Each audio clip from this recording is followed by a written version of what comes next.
Bem-vindos ao podcast Mundo a Seus Pés, da secção internacional do Expresso. Nesta terceira semana de março vamos falar do aumento do número de bebés russos que estão a nascer na Argentina desde que a guerra da Ucrânia começou. É um fenómeno novo que cresceu significativamente no último trimestre de 2022 e continua a aumentar. Polina, uma empresária de marketing digital russa de 33 anos, que foi entrevistada pelo correspondente do Expresso em Buenos Aires, Márcio Rezende, tinha o sonho de ver baleias e pinguins e, por isso, conhecer a Argentina. Mas quando começou a guerra da Ucrânia, percebeu que a Argentina é um país onde poderia entrar livremente, sem visto, ao contrário do que estava a acontecer em quase todos os países europeus, que iam fechando a porta aos cidadãos russos. Polina quer que o seu filho tenha a oportunidade de viajar livremente e a Argentina oferece-lhe essa oportunidade. Para falar sobre este novo fenómeno e sobre as recentes declarações do ex-presidente russo Dmitry Medvedev sobre as Ilhas Malvinas, temos connosco o investigador do Instituto de Ciências Sociais, Andrés Malamud, que é um cidadão argentino que vive em Portugal há muitos anos, e o correspondente do Expresso em Buenos Aires, Márcio Rezende, um cidadão brasileiro que vive na Argentina há muitos anos. A edição técnica é de João Martins e eu sou a Manuela Goxa Soares.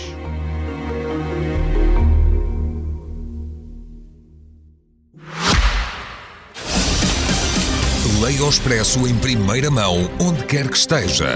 Assine o Expresso Digital e tenha acesso a todos os conteúdos exclusivos e leitura antecipada do semanário às 23 horas de quinta-feira.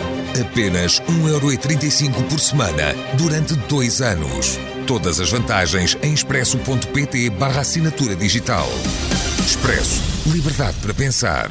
Vamos começar pelo Márcio, que está a entrar neste podcast a partir de Buenos Aires. Olá, Márcio. Olá, Manuela. Olá a todos os ouvintes. Olha, eu gostava de te perguntar, gostava que tu nos explicasse o que é que se está a passar com esta chegada de mulheres russas grávidas à Argentina e este fenómeno que se começam a ver muitas famílias russas em Buenos Aires. Bom, não é de hoje que os russos têm essa tendência de parir fora da Rússia, especialmente a classe média alta e a classe alta. No passado iam à Europa e muito aos Estados Unidos, Miami, por exemplo, e passavam lá o último mês de gravidez e os primeiros meses do nascimento, do recém-nascido, mas gastavam uma fortuna. Estados Unidos e Europa fecharam as fronteiras para os russos. E os russos continuaram com esse costume, agora acrescentado, incentivado de forma exponencial devido à guerra. Então, há uma soma de fatores. Primeiro, há uma guerra que faz com que essas pessoas desejem dar aos seus filhos um futuro de maior liberdade, terem maior trânsito pelo mundo. Depois há o fechamento das fronteiras para os turistas russos na Europa e nos Estados Unidos. E depois há uma combinação de fatores que levam à Argentina. Quais são esses fatores? Primeiro, é necessário procurar um país que seja jus soli. O que é isso? Em que aquele que nasce no país automaticamente recebe a nacionalidade. Vários países da América Latina permitem isso. O Brasil e o México, por exemplo. Mas por que a Argentina, não é apenas então? Pois é, a Argentina, por quê? Buenos Aires é a capital e é a metrópole latino-americana mais segura. É também devido à desvalorização do peso argentino, da moeda argentina. Nos últimos anos, 500% de desvalorização tornou o custo de vida muito baixo. Enquanto em Miami, essa família gastaria 30 a 50 mil dólares para passar esse período e pagar o nascimento, lá a medicina é paga. Aqui, se escolher uma clínica privada, o que não é preciso, vai gastar 3 mil dólares. Então, e por último, esse acesso justamente à medicina de qualidade e a uma cidade que oferece bem-estar social. Márcio, deixa-me fazer uma pergunta. Nós vimos tu já fizeste uma peça no Expresso sobre isto, e vimos uma espécie de anúncios com um pinguim e a fazer de cegonha, escrito em russo. Há uma espécie de turismo organizado por agências para estas mulheres russas, para casais relativamente jovens que vão ter os bebés à Argentina? Sim, essas agências vão funcionar sobretudo para a classe alta. Mas veja, não é necessário contratar uma agência. Só que, claro, já o idioma russo é muito diferente do espanhol. Então, essas agências oferecem diferentes pacotes que vão, de acordo com a agência e de acordo com o pacote, podem variar de 3 mil a 5 mil dólares até 35 mil dólares. 35 mil dólares seria o pacote em que a pessoa não precisa fazer nada. Eles fazem tudo pela pessoa. Agora, os russos que eu entrevistei, que são os que decidiram continuar, que querem viver na Argentina, não vieram por essas agências. Vieram por conta própria. Mas existem sim essas agências. Não é necessário. Vieram por conta própria e saíram da Rússia já depois do início da guerra? Saíram da Rússia depois do início da guerra. Olha, em janeiro de 2022, antes da guerra, entraram na Argentina 1.037 russos. Sim. Em janeiro de 2023, janeiro passado, 4.523. Então é um número que se multiplicou por 4,5 vezes.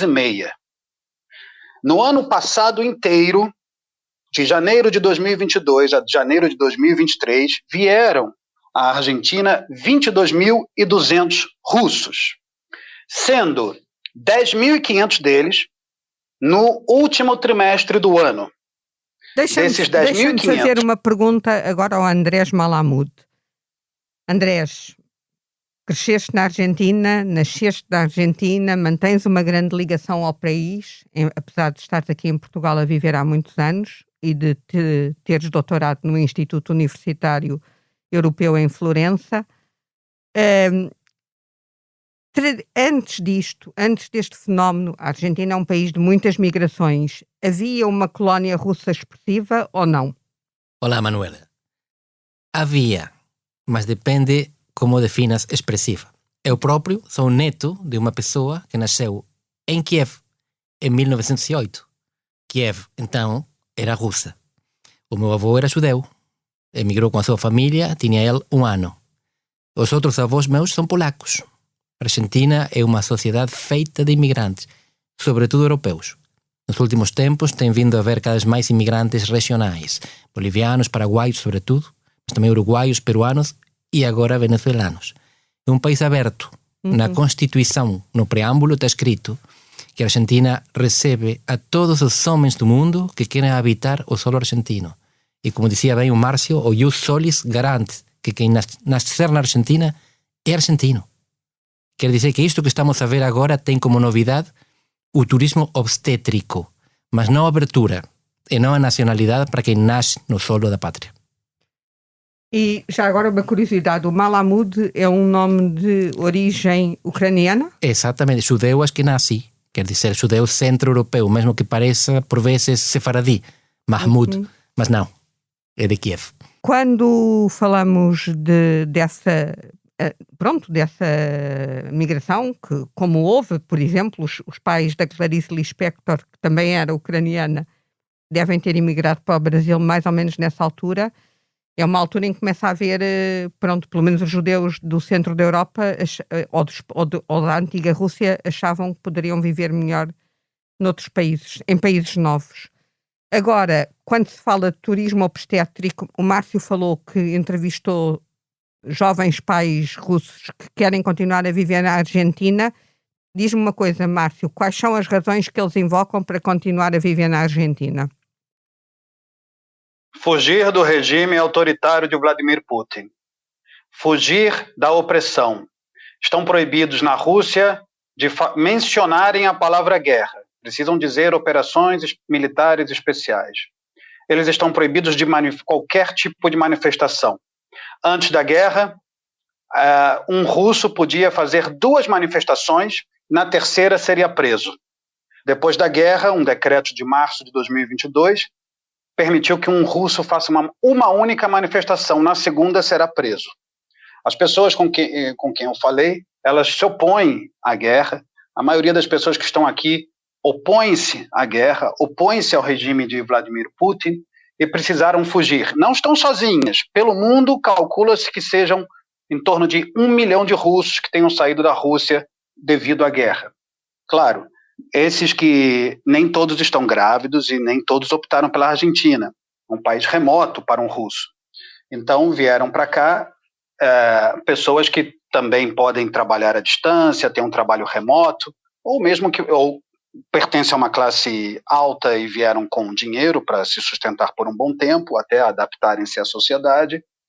Mas, basicamente, os que saem porque querem, ou porque fogem do regime, ou porque não querem que os seus filhos cresçam num regime assim. Portanto, alguns preocupam-se por si e pelos filhos, e outros apenas pelo futuro dos filhos. Mas todos fogem do regime de Vladimir Putin. Andrés, o jus solis garante a nacionalidade a quem nasce em solo argentino. O que é que acontece aos pais?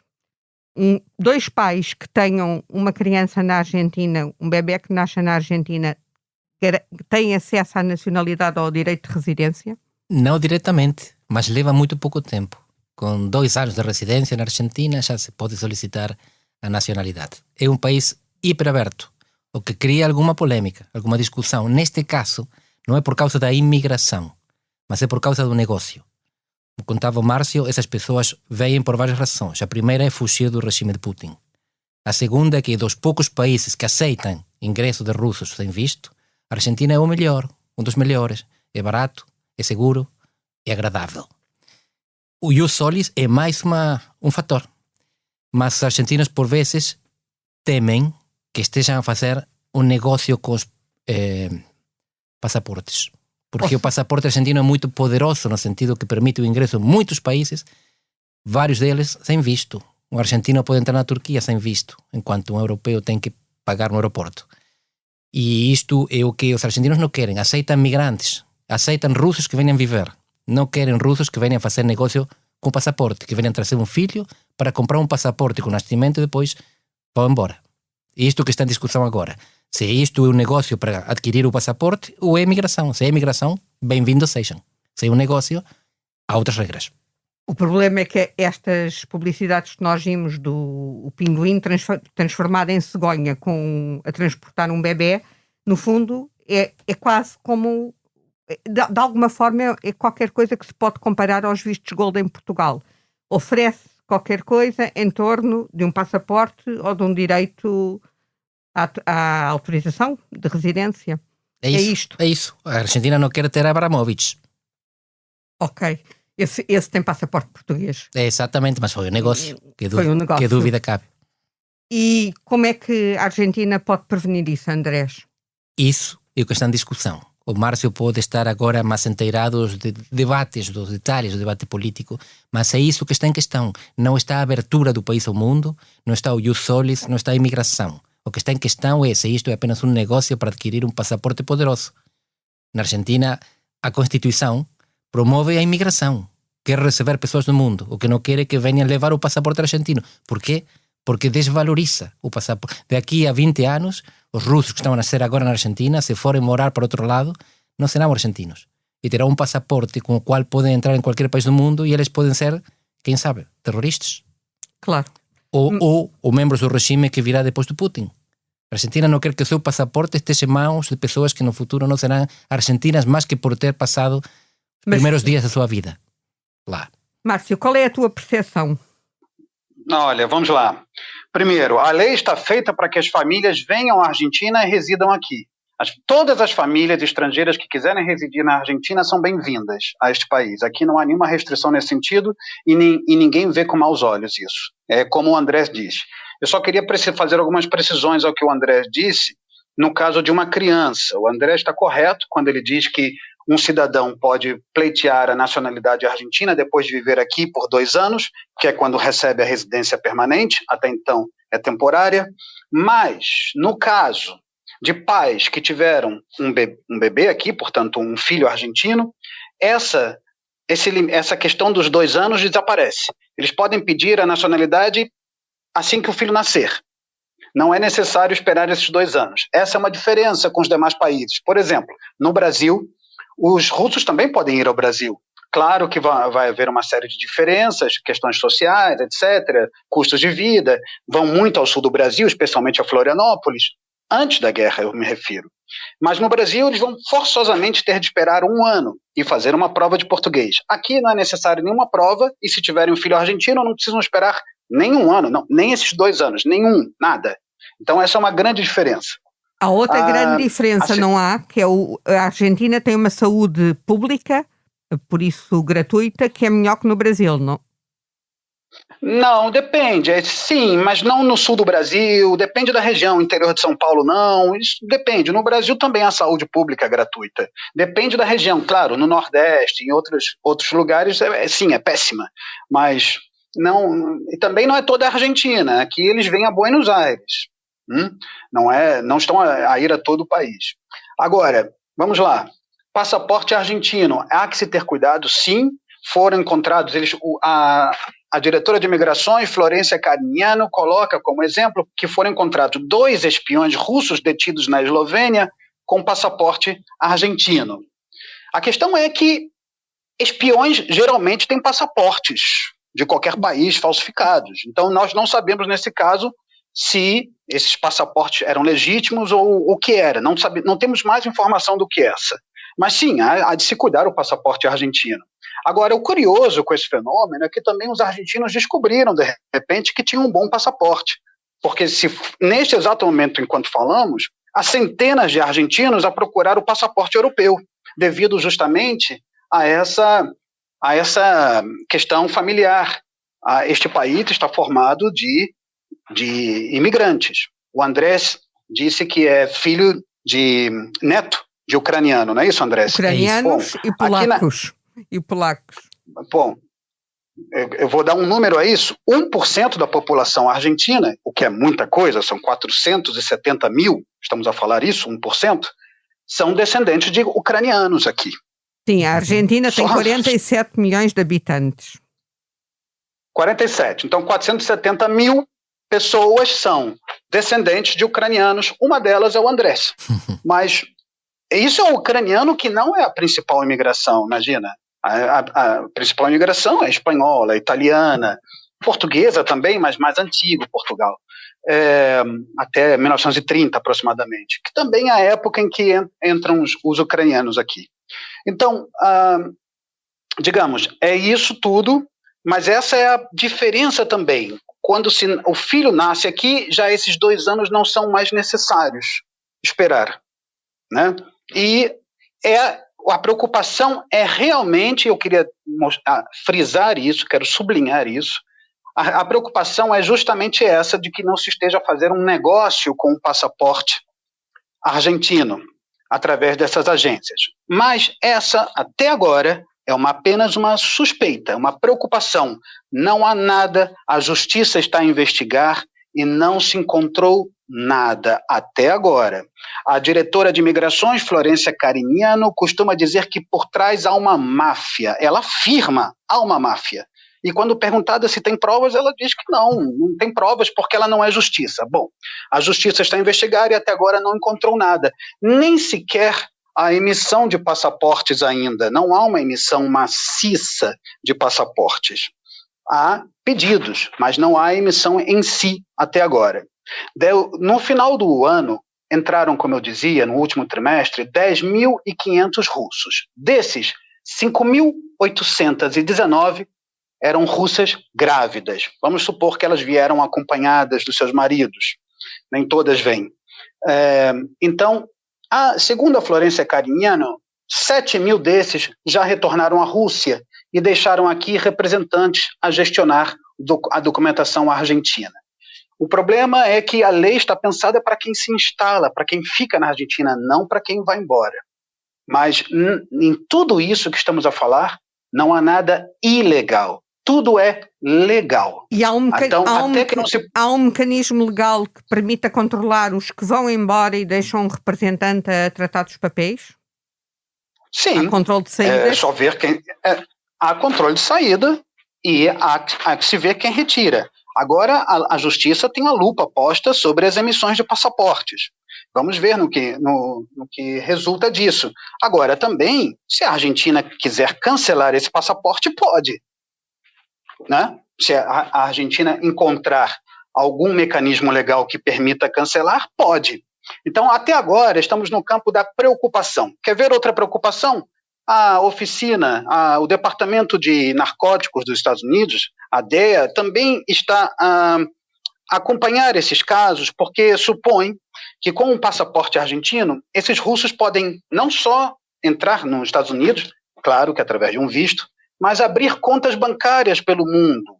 Essa é uma grande preocupação, talvez maior do que entrar em países. Abrir contas bancárias em nome, com esse passaporte em nome de supostos argentinos, quando são russos, para lavagem de dinheiro. Mas tudo isso estamos no campo da preocupação, não há nenhuma prova ainda sobre isso. E diz-me outra coisa, esses casais russos, nomeadamente a Paulina e o marido e outros casais com quem tu falaste, eles não falam castelhano, não falam espanhol, mas eles estão com interesse em aprender a língua. Qual é a atitude deles? Sim. Vamos separar aqui as coisas. Há muitas famílias, milhares delas, 3.000 já pediram o documento argentino para ficarem na Argentina, serem radicados na Argentina. Passarem a viver, serem residentes. Querem viver. Não sabem por quanto tempo, pelo menos enquanto durar a guerra, mas querem ficar aqui.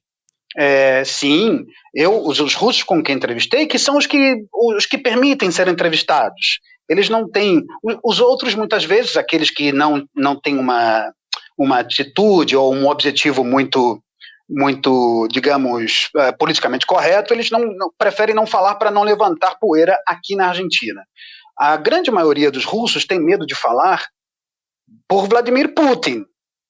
Não é pelo governo argentino, é porque não querem que Vladimir Putin, depois que haja represálias do regime contra os seus parentes na Rússia, amigos, ou mesmo contra propriedades que deixaram lá. Porque há uma intenção do governo russo de aplicar uma lei ou algum decreto que exproprie bens desses russos que saíram do país. Mas, bom, enfim, essa gente quer ficar aqui, está contente de estar na Argentina, está agradecida, e todas as mães com quem eu falei, e isso é uma constante em todos os russos fora da Rússia, eles agradecem muito ter tido um filho aqui, ou pelo parto que tiveram, como foram tratados.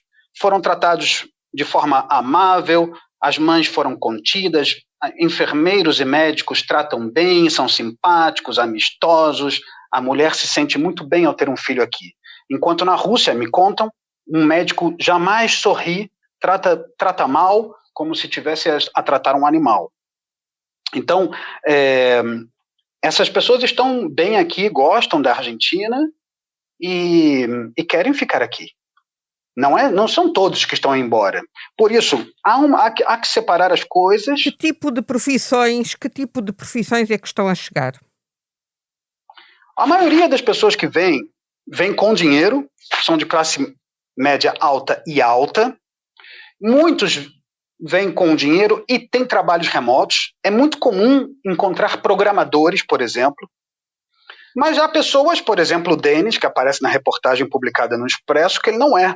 Então ele tem as suas pequenas reservas e vai trabalhar normalmente. A esposa dele é especialista em marketing. Essa gente, todas essas pessoas são profissionais na Rússia, são advogados, claro, mas na Rússia, advogados, gerentes de marketing, programadores, como eu dizia, muitos têm trabalhos remotos, por isso podem se permitir ficar aqui um tempo. E o custo de vida aqui é baixo, Manuela. Essas famílias podem gastar, família, se administrarem bem o dinheiro, podem gastar 500 euros no mês. E se chegaram com 10 mil, vão passar um ano tranquilos aqui. Andrés, eu gostava de abordar outro fenómeno. No início desta semana, na segunda-feira, o ex-presidente russo Dmitry Medvedev fez, num artigo publicado na Rússia, fez declarações sobre as Ilhas Malvinas, que é um tema que recorrente, as pequenas ilhas do Atlântico Sul, que pertencem ao Reino Unido, mas que já têm sido objeto de uma sucessiva disputa. Já houve uma guerra entre a Argentina e o Reino Unido. As Nações Unidas não reconhecem digamos que a posse do Reino Unido sobre as Ilhas Malvina ou Falklands. Começamos logo nesta discussão do nome das ilhas, que no fundo aquilo é apenas uma ocupação militar. Aquilo funciona como uma base militar do Reino Unido no Atlântico Sul, e provavelmente o que está em causa é o controle do Atlântico Sul e, eventualmente, um dia no futuro da Antártida. Mas nessas declarações, Dmitry Medvedev disse que o empenho de Buenos Aires em continuar a luta justa pela soberania dos territórios disputados mostrou claramente o caminho na luta contra as vergonhosas práticas de neocolonialismo. Como é que um país, um ex-presidente completamente alinhado com Putin e um ex-presidente da Rússia fala de neocolonialismo britânico quando eles próprios invadem a Ucrânia? Não é a primeira vez que ele faz isto. Já em dezembro do ano passado e outras vezes ele tinha feito referência. O Comitê de Descolonização da ONU vota todos os anos para a Grã-Bretanha deixar 16 territórios que ainda ocupa, entre eles as Malvinas. E ele está a ser muito esperto na utilização do que a maior parte do mundo, conforme vota nas Nações Unidas, considera que é um ato de colonialismo. É a ocupação britânica das Ilhas Malvinas. E ele captura o sentimento da maior parte dos países do mundo, porque para o mundo imperialista é a Grã-Bretanha que ocupou o mundo todo. Não é a Rússia que ocupa apenas o seu bairro, a sua região. E isto não fica claro para o Ocidente. A Rússia é uma potência imperialista e colonialista no seu bairro, e o seu bairro é muito pequeno. É uma potência regional. É uma potência regional. A Rússia não é colonialista na África, não é colonialista na América Latina, não é colonialista no Sudeste Asiático. Não. Expande-se por via terrestre. A Grã-Bretanha expandeu-se por via marítima, chegou a todo lado. Então, para o mundo, os piratas são os britânicos, não são os russos. Então, nas Nações Unidas, 140 países votam contra a invasão da Ucrânia, mas param aí. São apenas 50 que estão no grupo Ramstein, que são os países desenvolvidos e as ditaduras, por eles apoiados, que vão com sanções e vão com apoio militar. Os outros 150 países do mundo não estão de acordo com as sanções, não querem sacrificar o seu interesse nacional. Mas não é apenas por serem de esquerda ou por serem amigos da Rússia. Acontecia também com ditaduras militares na Argentina e com a União Soviética. Durante a década de 70 e de 80 houve embargo por parte dos Estados Unidos contra a União Soviética. A ditadura militar argentina, amiga dos Estados Unidos, continuava a vender cereais para a União Soviética porque o interesse nacional está por cima dos valores universais. E o Ocidente hoje não representa o interesse nacional do resto do mundo, só o próprio. Não, quando tu falas do Ocidente, mais concretamente a Europa e os Estados Unidos. No fundo, são os países ligados à NATO. Sim. Tem alguns amigos por aí, como Japão, Coreia do Sul, Austrália e Nova Zelanda. Mas sim, são 40 que estiveram em Madrid em junho do ano passado, na cimeira da NATO, e 50 que fazem parte do grupo de Ramstein, o grupo de contato para a defesa da Ucrânia, que inclui ditaduras como o Egito, que são apoiadas pelos Estados Unidos e que têm medo de que venha o povo a votar. Então isto não é democracias contra a ditadura, são os países ricos do mundo que foram agredidos por um imperialista regional. Os países pobres do mundo não foram agredidos por este imperialista regional e, portanto, esta é uma guerra que eles não veem com bons olhos, mas também não sofrem.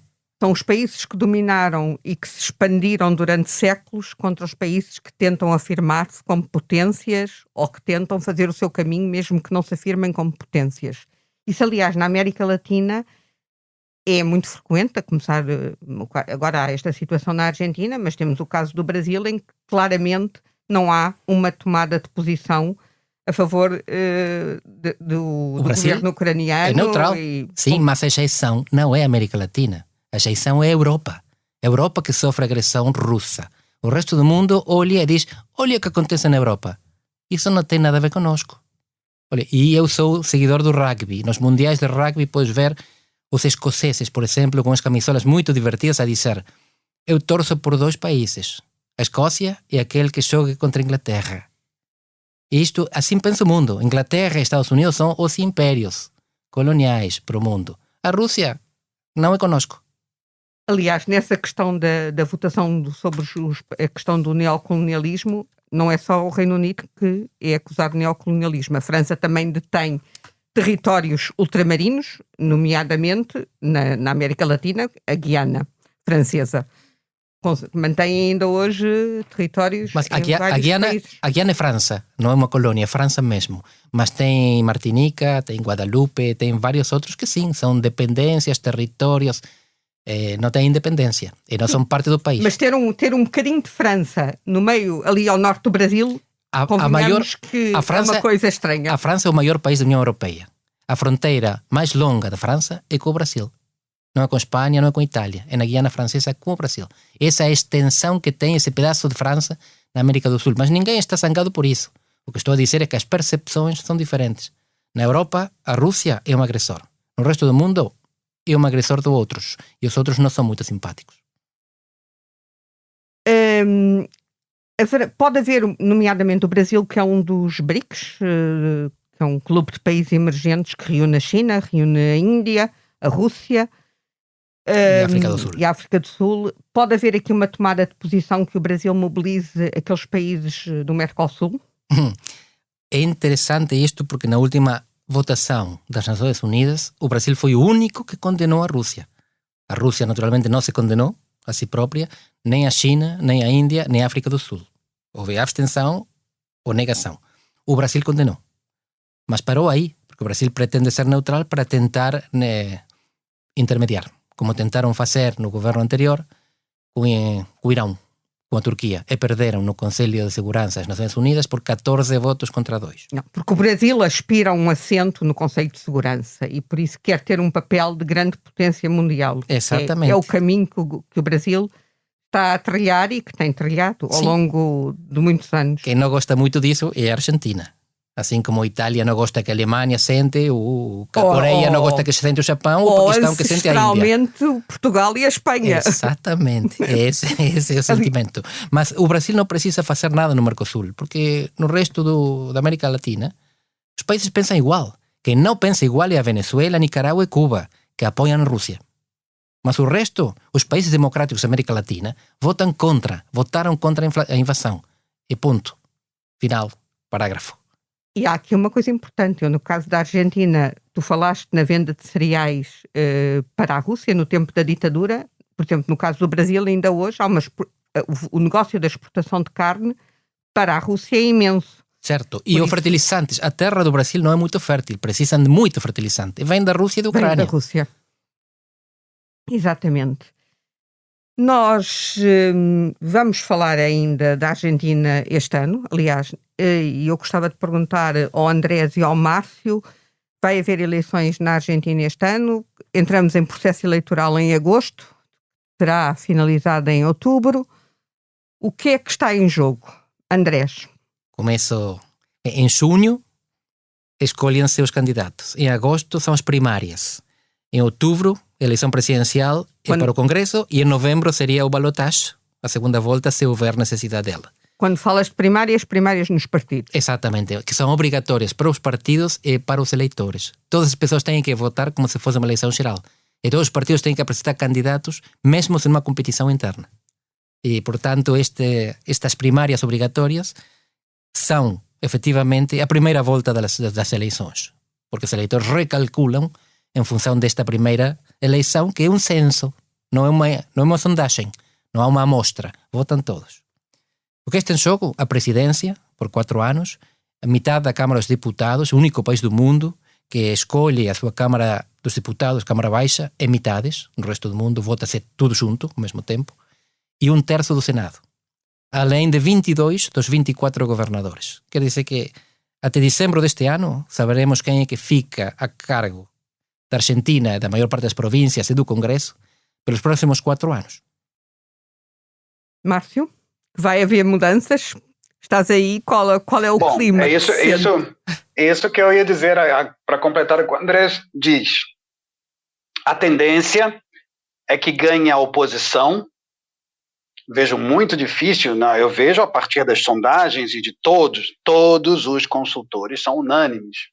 Deve ganhar a oposição de centro-direita e, portanto, acaba essa suposta onda rosa que não é tal. O que há na região, o que há em toda a América do Sul, desde dezembro de 2015, quando começou pela Argentina, é uma vitória, são as vitórias das oposições. Todas as eleições são ganhas pelas oposições desde então. E não deve ser uma diferença agora. Deve vir um novo governo, e aí também não sabemos qual será a posição perante a guerra, a invasão russa na Ucrânia. Não sabemos. Mas pode haver alguma mudança nesse sentido, ou não. Também, para completar essa questão dos BRICS, a Argentina pretende ingressar aos BRICS. Então, não sabemos. Mas o que parece muito claro no horizonte é que os governistas percam e quem ganhe será a oposição de centro-direita do Juntos pela Mudança, Juntos por el Cambio. O Andrés conhece bem esse processo. O Andrés, ele é o seguinte, o Andrés é muito humilde, mas eu vou dizer, o Andrés é um analista brilhante que na Argentina tem uma excelente reputação. Em Portugal também. Portugal também. Pois é, os portugueses não sabem a qualidade de cientista político que tem em seu território. Estás convidado para um assado a próxima vez que eu lá for. Então, nós vamos voltar a falar da Argentina neste espaço do podcast da secção internacional do Expresso, O Mundo a Seus Pés. Agora eu vou fazer uma pergunta que eu faço sempre quando falamos na América Latina e vou perguntar isto ao Andrés, ainda por cima foi ele que introduziu o tema da culinária. O que é que tu tens mais saudades da culinária argentina estando cá a viver em Portugal? Bem, é disto que eu falava agora ao Márcio. É o assado, churrasco. Mas não é apenas pela carne, é a ocasião. É quando as pessoas se juntam. O assado é a ocasião na qual os amigos, os domingos, fim de semana, nas férias... Convivem, exatamente. Cozinham coletivamente. Alguém que está aí na grelha. Mas o resto está ao redor a beber e acompanhar e conversar. E o que é que acompanha o assado? Além da conversa? Bebida, dizes? Porque comida é muito simples. É carne com carne.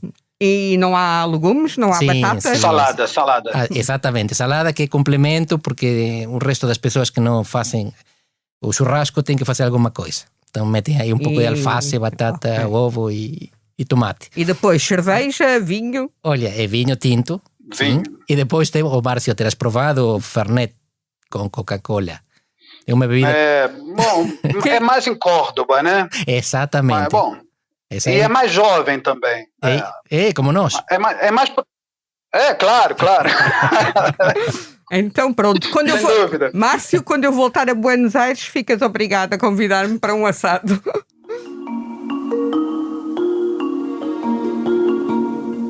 E agora vou fazer a pergunta que nós fazemos a todos os convidados em todos os episódios do Mundo a Seus Pés, desde o tempo em que este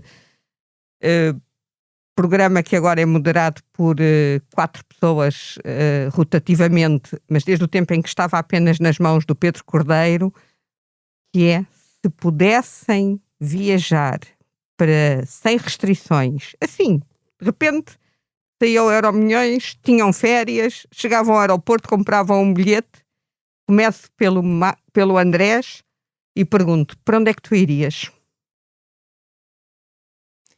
Que boa pergunta. Tenho vários lugares ainda. Polónia, Cuba, mas acho que para alguma praia no Índico. Que é correr o mundo inteiro. Já agora a Polónia, por vontade de conhecer alguma coisa relativa aos antepassados, aos avós? Os campos de concentração. Não dos avós, mas da família deles que lá ficou. Os avós são aqueles que se safaram. E que os teus avós polacos foram no tempo da Segunda Guerra para a Argentina. Exatamente. Os russos fugiram dos pogroms anteriores à primeira e os polacos, no período entre guerras, a fugir do nazismo, que já vinha.